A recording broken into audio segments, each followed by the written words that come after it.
开箱的就是小米11系列的超大杯小米11 Ultra。首先包装盒拿在手上还是比较沉的，但是这个厚度，可以确定盒子里面是绝对不会标配充电器的。不过我们也拿到了一个67瓦的充电套装以及一个皮质的保护壳。这些先放到一边，我们接着开箱。开箱后第一层有卡针，保修卡层的，以及一个 PC 的软壳。这里可以看到顶部有一个大天窗，那可见这个手机的摄像头模组有多大。我已经迫不及待地拿出手机了。手机上手的第一感觉就是好重啊！背部的这个摄像头模组真的非常大，几乎这个手机的上半部分都被占满了。我们拿到的这款是陶瓷黑的配色，颜色上没有什么花里胡哨的设计，观感上也会觉得很低调。陶瓷材质触感拉满，但是会有沾染指纹的问题。其次值得一提的是，小米11 Ultra 在镜头模组有一个类似 OPPO Find X3系列那样的一个小火山口的一个设计，工艺难度还是挺大的哦。背部摄像头模组的右边是一个副屏，双击就可以点亮，它可以显示时间、天气、自定义图片，也可以控制音乐。来消息了，小窗显示，但是不能回复哦。更多的玩法我们目前时间有限，关注我们，后续会出详细的玩法视频。其实它有点致敬魅族7 Pro 的那种感觉哦，实用性也还好吧。大家觉得这个副屏如何呢？机身右侧是音量键和电源键，左侧很干净，顶部设有哈曼卡顿标识的扬声器以及红外遥控。底部的布局和小米11一样，那就不多说了。小米11 Ultra 的重量我们实测达到了238克左右，再加上标配的充电壳，妥妥的半斤机。厚度方面，正常握持的区域有9.0毫米，要是加上摄像头模组的话，那就达到了12.6毫米了。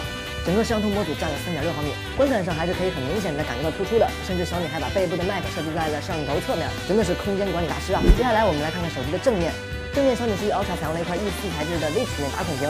Display Mate 评分绝对是 A+，拥有 2K+ 级别的分辨率，像素密度高达515 ppi， 支持11色显示，是一块刀叉 E 约等于0.41的颜色屏，但还支持了120赫兹的高刷新率。在软件层面呢，支持 DC 调光，屏幕颜色、色彩空间、饱和度、明度、对比度，这些都是可以单独调节的。总之，屏幕就是一个字，强，显示效果非常出色。再配合上哈曼卡顿调音的顶级扬声器，看电影那就是一种享受。性能方面，小米11 Ultra 给到的都是目前最强的骁龙888加满血版的 LPDDR5 加 UFS 3.1。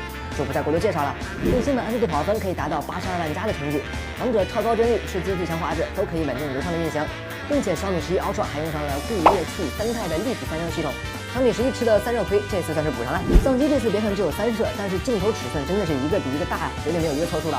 最大的主摄采用了5000万像素的 JN2 镜头，感光元器件尺寸达到了1.12×1英寸，这也是目前业界最大底的传感器了，很牛批。还配上了8P 镜头和 OS 光学防抖，这个主摄真是非常强。另外2颗超广角和超长焦都采用的是4800万像素的 MX586 CMOS， 这套相机配置在 DxOMark 上也是轻松的拿到第1名。我们实际使用时发现这个 PQF64.7 光对焦的对焦速度真的是非常快，感觉和人眼一样。超广角达到了128度的更大视野，大到我们的手都可能会拍到照片里。所以拍超广角时，中指一定要放在上面啊。长焦支持等效10倍的光学变焦以及120度的数码变焦。玩法上，专业模式增加了峰值对焦、高光反馈，还升级了多摄同开的功能。取景器可以选择任意2个镜头拍摄，很适合外出拍风景啊。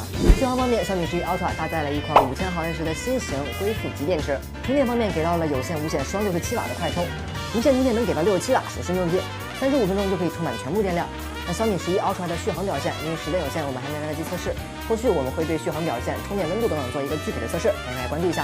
其他的旗舰机该有的 IP6垃圾防尘防水、S9进行马达、NFC， 可以测心率的屏下指纹。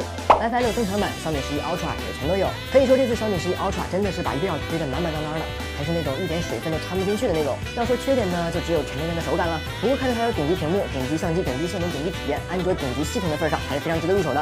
价格，不好意思打扰了。好了，关注我，带你看更多的新机开箱视频。